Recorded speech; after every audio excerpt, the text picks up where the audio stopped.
Como suspira a corça pelas correntes das águas, assim por ti, ó Deus, suspira a minha alma.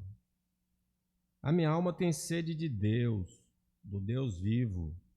Quando irei e me verei perante a face de Deus?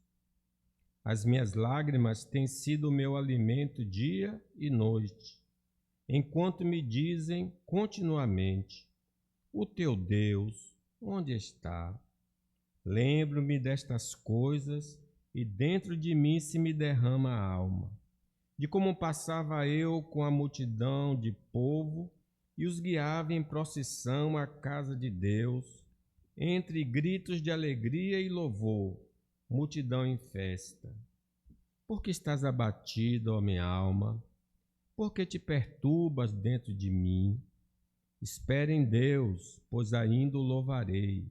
A Ele meu auxílio e Deus meu. Sinto abatida dentro de mim a minha alma. Lembro-me, portanto, de ti nas terras do Jordão e no monte Hermon e no outeiro de Mizar. Um abismo chama outro abismo, ao fragor das tuas catadupas. Todas as tuas ondas e vagas passaram sobre mim.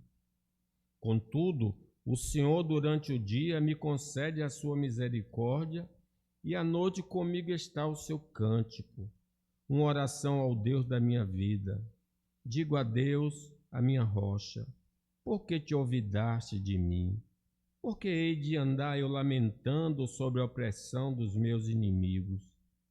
Esmigalham-se-me os ossos quando os meus adversários me insultam, dizendo: o teu Deus, onde está?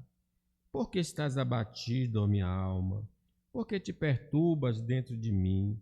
Espere em Deus, pois ainda o louvarei. A Ele, meu auxílio e Deus meu. Esse está muito claro que está falando de desânimo, né?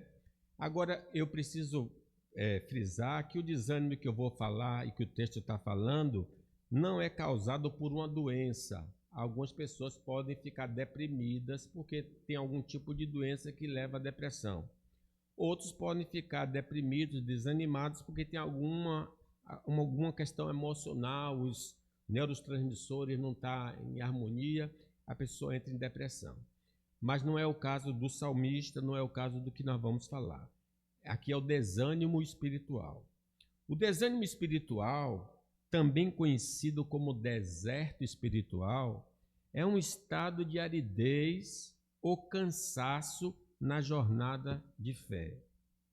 Ele se manifesta com uma perda de conexão, de entusiasmo ou de propósito em relação à vida espiritual. Não tem mais vontade de orar, não tem mais vontade de estar no culto, há um desânimo. Não se trata necessariamente de perder a fé, mas de se sentir enfraquecido e sem energia para as práticas e crenças que antes eram fonte de força. Na verdade, é uma desnutrição espiritual. A exposição constante, por exemplo, a notícias negativas, a pressão da vida moderna, a exaustão física e mental e a falta de uma comunidade de apoio podem minar a energia espiritual. A pessoa não congrega, a pessoa está desempregada, a pessoa está vivendo um drama existencial. Essas coisas vão, de alguma maneira, contribuir para o desânimo. Perdas significativas, doenças e crises financeiras também podem abalar a fé, como abalou a fé de Asaf, né? Que ele via que os ímpios eram ricos e ele pobre, ele entrou em crise, fazendo a pessoa questionar a presença e o propósito de Deus. Você veja que o salmista disse: por que o Senhor se esqueceu de mim? Não está sabendo que os inimigos estão me afrontando e o Senhor não faz absolutamente nada? Luta contra maus hábitos ou pecados recorrentes pode levar a sentimentos de culpa e indignidade. afastando a pessoa de suas crenças. A falta de tempo para oração, meditação ou leitura do texto bíblico pode criar um vazio. Além disso, a expectativa de uma experiência espiritual constante, intensa, pode gerar frustração quando a vida se torna rotineira e a chama espiritual parece diminuir. A gente sempre quer a ideia de que, poxa, eu queria estar no monte e ali vendo Elias, vendo Moisés, tendo visões. E nós sabemos que a vida é comum. Essas coisas não acontecem toda hora, todo momento, tendo experiências espetaculares. Poderá ser que na nossa vida nunca aconteça uma experiência espetacular, né? No Salmo 42, o salmista está neste momento de sua vida. Vamos aprender com ele as fontes do desânimo. O que é que pode levar um crente ao desânimo, como levou o salmista? Em primeiro lugar, estar longe da comunhão com Deus é uma razão para a pessoa se sentir oprimida, desanimada, com desânimo. Versículo 1 e 2, vamos ler? Como suspira a corças pelas correntes das águas, assim por ti, ó Deus, suspira a minha alma. A minha alma tem sede de Deus, do Deus vivo. Quando irei e me verei perante a face de Deus? O salmista se encontra longe da terra prometida, distante do lugar de adoração a Deus. Ele é um levita, é um filho de Corá. Como levita, ele não pode exercer o seu serviço sagrado porque ele está de longe, não está na terra do Senhor. No geral, o exílio do povo de Deus se dava pelo pecado da nação. Então, quando o povo pecava contra Deus, Deus levantava uma nação, derrotava-os e levava-os para o estrangeiro, para longe. Talvez seja esse motivo que ele esteja longe de Deus, porque o povo foi levado cativo. Mas também podia ser que ele foi para o estrangeiro em busca de melhor condição de vida, como Noemi e sua família foram para Moabe. É uma outra razão. Havia fome em Belém e Noemi e seu esposo, os filhos, souberam que Moabe tinha pão. Então eles migraram justamente para Moabe para satisfazer esse desejo de prosperidade, de sucesso. Seja por causa do pecado pessoal ou envolvimento excessivo na busca dos tesouros da terra, podemos experimentar aridez espiritual em nossa vida. Quer dizer, nós não sabemos se ele foi levado por causa do exílio ou ele foi em busca do ouro e da prata. Seja o que for, ele estava experimentando essa depressão espiritual. Diz o versículo 2: a minha alma tem sede de Deus, do Deus vivo. Quando irei e me verei perante a face de Deus? Em nossa busca por uma vida melhor, sem seguirmos as orientações de Deus, mesmo que alcancemos nossos objetivos, sem a comunhão com Deus, não encontraremos satisfação real. Noemi vai para lá, perde o marido, perde os 2 filhos, volta extremamente pobre, inclusive disse: não me chame mais Noemi, mas Mara, porque o Senhor me tem amargurado. No Eclesiastes, nos revela que o rei Salomão fez vários empreendimentos. Diz assim: empreendi grandes obras, edifiquei para mim casas, plantei para mim vinhas, fiz jardim e pomares para mim. Neste plantei árvore frutífera de toda espécie. Fiz para mim açudes, para regar com eles o bosque em que reverdeciam as árvores. Comprei servos e servas, tive servos nascidos em casa, também possuí bois e ovelhas, mais do que possuíram todos os que antes de mim viveram em Jerusalém. Amontoei também para mim prata e ouro, e tesouros de reis e de províncias. Provi-me de cantores e cantoras, e das delícias dos filhos dos homens, mulheres e mulheres. Engrandeci-me e sobrepujei a todos os que viveram antes de mim em Jerusalém. Perseverou também comigo a minha sabedoria. Tudo quanto desejaram os meus olhos não lhe neguei, nem privei o coração de alegria alguma, pois eu me alegrava com todas as minhas fadigas. Isso era recompensa de todas elas. Considerei todas as obras que fizeram as minhas mãos, como também o trabalho que eu com fadigas havia feito, eis que tudo era vaidade e correr atrás do vento. Nenhum proveito havia debaixo do sol. Depois que ele conseguia tudo, ele continuava o quê? Vazio. Por quê? Porque ele tinha deixado o princípio maior, que era temer a Deus e fazer a sua vontade.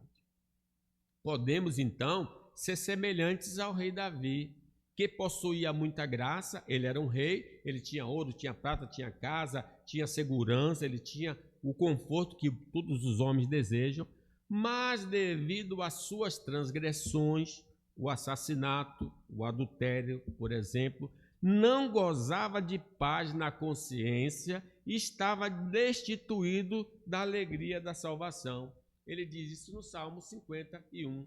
Restitui-me a alegria da tua salvação e sustenta-me com espírito voluntário. Ele está em depressão não porque ele não tem o que comer, o que beber, o que vestir. Ele está em depressão porque ele transgrediu a lei de Deus, a vontade de Deus. Quem está passando, por exemplo, por disciplina de Deus, Deus está aplicando uma disciplina nele, ou a igreja aplica uma disciplina em nome do Senhor, também vai experimentar um abatimento por causa das limitações das ações do Espírito Santo em sua vida, por tê-lo entristecido com seus pecados. Então, se a pessoa vai para debaixo da disciplina, o que é que acontece com ela? Temporariamente o Espírito Santo não opera na vida da pessoa. Lembra? No Salmo 32, Davi diz: enquanto calei, os meus pecados envelheceram os meus ossos pelos meus constantes gemidos todo dia, porque a tua mão pesava dia e noite sobre mim, e o meu vigor se tornou em sequidão de estio. Lembrem, Adão e Eva, mesmo vivendo no paraíso, provocaram grande abatimento porque tinham pecado contra o Senhor. Antes mesmo de Deus dizer, olha, você vai receber esse castigo, eles ali no jardim, depois de terem comido o fruto, disse o texto, abriram-se então os olhos de ambos e, percebendo que estavam nus, coseram folhas de figueira e fizeram cinta para si. Quando ouviram a voz do Senhor Deus, que andava no jardim pela viração do dia, esconderam-se da presença do Senhor Deus, o homem e sua mulher, por entre as árvores do jardim. E ele diz assim ao Senhor, eu me escondi porque eu tive medo. Imagine, ele está no paraíso, no melhor lugar da terra, com tudo que era necessário, mas como ele não estava dentro da vontade de Deus, ele estava em tristeza, ele estava em abatimento. Segundo as Escrituras, quando estamos vivendo no erro, Deus passa a ser contra nós. O livro de Deuteronômio nos diz: será, porém, que se não deres ouvidos à minha voz, não cuidando em cumprir todos os seus mandamentos e os seus estatutos que hoje te ordeno, então virão todas estas maldições sobre ti e te alcançarão. Quando nos tornamos negligentes em nutrir a fé, a esperança e o amor, através da meditação diária na palavra, da vida de oração, da participação na ceia do Senhor, da adoração pública, da comunhão dos santos, iremos experimentar depressão espiritual. Então, deixou de orar, deixou de participar do culto, deixou de participar da ceia, deixou de ler as escrituras, deixou de estar com os santos. Essa pessoa, a tendência dessa pessoa é entrar em depressão espiritual. Lucas lembra daquele filho pródigo que tinha tudo em casa, mas foi para a terra distante. Diz: depois de ter consumido tudo, sobreveio àquele país uma grande fome, e ele começou a passar necessidade. Então ele foi e se agregou a um dos cidadãos daquela terra, e este o mandou para os seus campos a guardar porcos. Ali desejava ele fartar-se das alfarrobas que os porcos comiam, mas ninguém lhe dava nada. Então, caindo em si, disse: quantos trabalhadores do meu pai têm pão em fartura, e eu aqui morro de fome. Então vejam como ele, um homem rico, passando necessidade. Por que estava passando necessidade? Porque estava longe da casa do Pai. Meus irmãos, nós necessitamos do Senhor para caminhar neste mundo que está debaixo da influência do maligno. Sem o Senhor, as forças do inferno irão se levantar contra nós e nos abater, inculcando que Deus não se importa conosco. A dúvida não é tomar toda a armadura de Deus para poder ficar firme contra a cilada do diabo. O diabo gosta de dizer: olha, Deus não te ama, Deus não gosta de você, é por isso que você está nessa situação. E aí a gente começa a acreditar nisso e começa a sofrer. Só olhando para a cruz, veremos como de fato Deus nos ama e tem trabalhado para o nosso bem, e nossa tristeza se tornará em alegria. Sim, Deus prova o seu amor para conosco pelo fato de Cristo ter morrido por nós, sendo nós ainda pecadores. Com esta saudável visão, iremos lançar sobre o Senhor nossas tristezas. Eu estou vivendo um drama, eu não vou ficar em depressão não, lançando sobre Ele toda a vossa ansiedade, porque Ele tem cuidado de vós. Louvado seja o Senhor.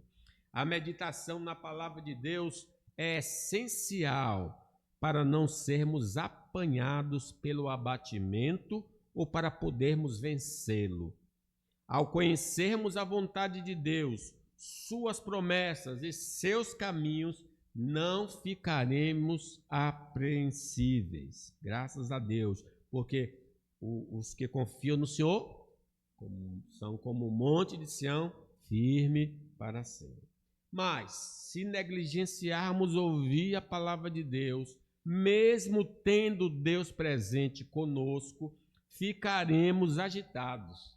Lembra que Jesus foi visitar uma família composta de Marta, Maria e Lázaro? E aí Marta estava só preocupada em arrumar a casa, em preparar a comida, e Marta ficou aos pés de Jesus, né, ali. Deus estava na casa dela, mas Marta estava toda agitada.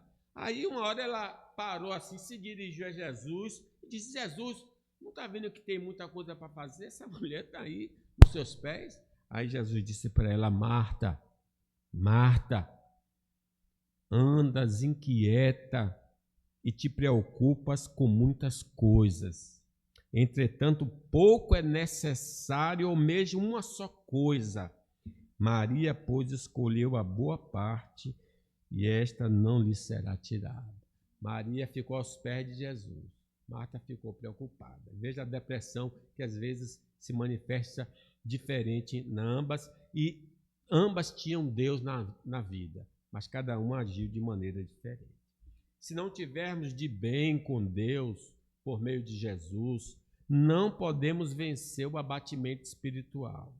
A comunhão com o Senhor pode ser restaurada se confessarmos os nossos pecados. Se eu quebrei a comunhão, eu posso tê-la restaurada. Salmo 32, confessei-te o meu pecado e a minha iniquidade não mais ocultei. Disse, confessarei ao Senhor as minhas transgressões, e tu perdoaste a iniquidade do meu pecado. Lembra que ele estava sofrendo de depressão, os ossos quebrados, se sentindo mal, até que ele se libertou disso pela confissão. Assim sendo, ainda que as circunstâncias não sejam favoráveis, gozaremos de paz em meio à tribulação. Se eu estiver em paz com Deus, mesmo que à minha volta haja muita dificuldade, eu vou estar tranquilo. Lembrem de Ana. Ana estava amargurada porque não tinha filho, chorava, foi repreendida pelo sacerdote. O sacerdote, ao ouvir o seu argumento, abençoou e diz que Ana, o texto diz assim: acha tua serva mercê diante de ti. Assim a mulher se foi seu caminho e comeu. O seu semblante já não era triste. Ela estava em depressão, mas quando ela recebeu a resposta pela bênção do sacerdote, o coração dela tranquilizou. Ela não recebeu logo o que ela queria, ela só vai receber 1 ano depois. Mas ela não estava mais deprimida, porque tinha lançado seus dramas na presença do Senhor. Mas, se desprezarmos os meios de graça, o desânimo será nosso visitante permanente. Já viu aquela pessoa que sempre está na sua casa? Ó vizinho, existe. Vou botar uma vassoura aqui para ver se ele não aparece. Quando a gente não usa os meios de graça, a depressão, o desânimo sempre está ali, esperando entrar para fazer a bagunça interna. Salmo 119 diz: o que me consola na minha angústia é isto, que a tua palavra me vivifica. O vazio do homem não convertido é porque ele não tem comunhão com Deus. Ele procura preencher esse vazio com coisas desta vida, mas não será possível. Mas se ele se voltar para o Senhor Jesus em fé e arrependimento, o Espírito Santo vem habitar nele e ele gozará da verdadeira felicidade. Mas é necessário não se desviar nem para a direita, nem para a esquerda, para que a paz de Deus e a paz com Deus reine em seu coração e também no nosso coração. Eu vou fazer a segunda afirmativa. Fontes do desânimo. O primeiro é estar longe de Deus, da comunhão com Deus. O segundo, a razão do desânimo é o deboche da providência divina. Vamos ler o versículo 3? As minhas lágrimas têm sido dia e noite, enquanto me dizem continuamente: o teu Deus onde está? Meus irmãos, quando não entendemos e não cremos nas doutrinas reveladas na Bíblia Sagrada, estaremos vulneráveis a dúvidas quanto ao cuidado divino levantada pelos homens, alienados de Deus ou por nós mesmos. Ficaremos abatidos por estes questionamentos. O versículo 3 diz: as minhas lágrimas têm sido o meu alimento dia e noite, porquanto me dizem continuamente: o teu Deus onde está? Ô crente, por que você está desempregado? Ô crente, por que você está doente? Ô crente, por que você está endividado? A pessoa questiona-nos e a gente fica: poxa, isso é mesmo, por que eu estou assim? Então Deus não me ama, Deus não cuida de mim. A gente começa a ter dúvida, mas a dúvida é porque nós não conhecemos a palavra. E ao não conhecermos a palavra, isso nos gera essa aflição.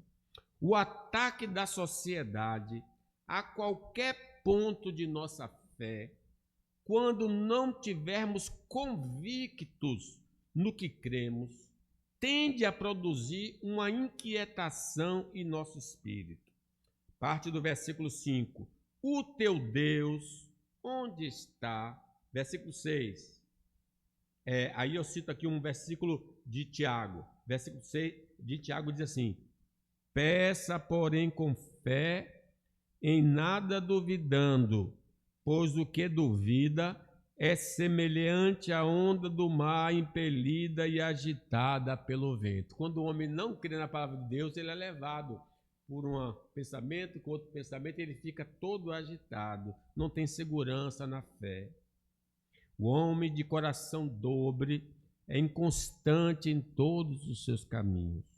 O abatimento poderá ser maior quando os agentes do questionamento vierem da parte de pessoas com as quais temos algum tipo de relacionamento. Então, às vezes o marido diz: cadê? Você não ora tanto a Deus, por que não mudou sua vida? Ou então o filho, ou então a mãe, ou então o primo, a prima, as pessoas que estão mais achegadas a nós. Cadê o seu Deus? Cadê? Por que você está sofrendo? Então, quando a gente tem dúvida na palavra, e este questionamento vem de pessoas que estão ligadas a nós, aí que a gente fica mais abatido. A ignorância quanto às verdades de Deus será a causa de nosso abatimento.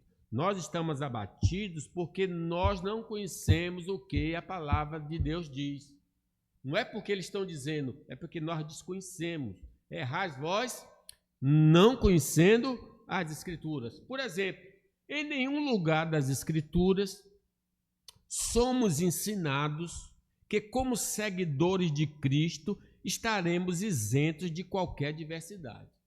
Procura lá uma passagem bíblica. Olha, você não vai sofrer neste mundo. Jesus disse, né? No mundo tereis aflições. Salmo 34 diz: muitas são as aflições dos justos, mas o Senhor de todas o livra. Então, o crente sofre nesse mundo. Não só nós, mas eles também. Mas os crentes sofrem neste mundo. Só lá na glória Deus enxugará dos nossos olhos toda lágrima. Por isso, é blasfêmia contra o nosso Deus por parte dos homens e da nossa mente não governada pela palavra do Senhor. Quando eu penso que Deus não gosta de mim porque eu estou sofrendo, ou quando alguém está dizendo que Deus não cuida de mim, é uma blasfêmia nossa e do povo, porque Deus não disse que isso ia acontecer. Quando os zombadores do Senhor dizem que ele não pôde impedir ou de nos salvar dos males da vida, revela desconhecimento da doutrina da queda humana. O que a Bíblia ensina sobre esse tema? A Bíblia fala que por causa da desobediência de Adão e Eva, nossos pais, nós passamos agora a viver no mundo de aflição. Maldita é a terra por sua causa. Por que as pessoas sofrem? Sofrem por causa do pecado. Há uma passagem que diz: de que se queixa o homem, queixe-se cada um dos seus próprios erros. Como crentes, deveríamos saber que estamos em guerra contra o velho homem, contra o mundo, contra o diabo, e nesse confronto sofremos no corpo e na alma. Por isso, tomai toda a armadura de Deus para que possais resistir no dia mau e depois de teres vencido tudo, permanecer inabaláveis. O diabo nos ataca, irmãos. Ataca e a gente sofre. Quando ele atingiu Jó, o que ele fez com Jó? Matou os 10 filhos, tirou os bens de Jó, tirou a saúde de Jó. Então nós precisamos entender que nesse mundo é um mundo de guerra e por isso a gente geme e a gente chora. Até o próprio Senhor Jesus Cristo gemeu. A minha alma está angustiada até a morte. Ficar aqui e velar comigo, chamando os apóstolos, né? Além disto, seremos provados pelo Senhor como um teste de nossa fidelidade a Ele e sofreremos como todos os santos na face da terra. Meus irmãos, lembra de Abraão? Deus promete um filho a ele, nasce um filho na velhice, Quando o menino está com 12 anos, 13 anos, mate esse menino, me ofereça em sacrifício. Você acha como é que Abraão foi até aquele lugar do sacrifício? O que passava na mente dele, né? Então, certamente houve um tipo de sofrimento que ele enfrentou naquela hora, apesar de ser um homem de fé. Tiago diz: meus irmãos, tende por motivo de toda alegria o passardes por várias provações, sabendo que a aprovação da vossa fé, uma vez confirmada, produz perseverança. Ora, a perseverança deve ter ação completa, para que sejais perfeitos e íntegros, em nada deficientes. Logo, não devemos nos desanimar quando a enfermidade nos alcançar, as dificuldades econômicas baterem à nossa porta. Nosso Deus permite que tais coisas aconteçam, mas também Ele limita sua intensidade e tempo e nos capacita a suportá-lo. Que Ele disse a Jó foi: estende a mão contra ele, só não lhe tira a vida. As lutas que enfrentamos nessa vida, sempre teremos a presença do Senhor ao nosso lado. Diz o profeta Isaías: mas agora sim diz o Senhor que te criou, Jacó, e que te formou, Israel. Não temas, porque eu sou contigo. Porque eu te remi, chamei-te pelo teu nome, tu és meu. Quando passares pelas águas, eu serei contigo. Quando pelos rios, eles não te submergirão. Quando passares pelo fogo, não te queimarás, nem chama arderá em ti. Vamos passar pela água, vamos passar pelo fogo. Mas o Senhor disse: eu estou convosco todos os dias até a consumação do século. Não devemos nunca esquecer que o Senhor nos advertiu que passaríamos muitas dificuldades. Nestas horas sombrias da vida, ao invés de lamentarmos, deveríamos seguir o conselho do Espírito Santo dado a Paulo. Regozijai-vos na esperança, sede pacientes na tribulação e na oração perseverantes. Não temos promessa de isenção de sofrimento nesta vida, mas temos a promessa da proteção do Senhor. O Senhor é quem te guarda. O Senhor te guardará de todo mal, guardará a tua alma. O Senhor guardará a tua saída e a tua entrada desde agora e para sempre. A providência divina está conosco a todo momento. Sem ela, não sobreviveríamos neste mundo dominado pelo maligno. Por isso, irmãos, não vamos desanimar. Nós temos a promessa da vida eterna. Logo, nosso sofrimento passará e vamos cantar alegremente por toda a eternidade.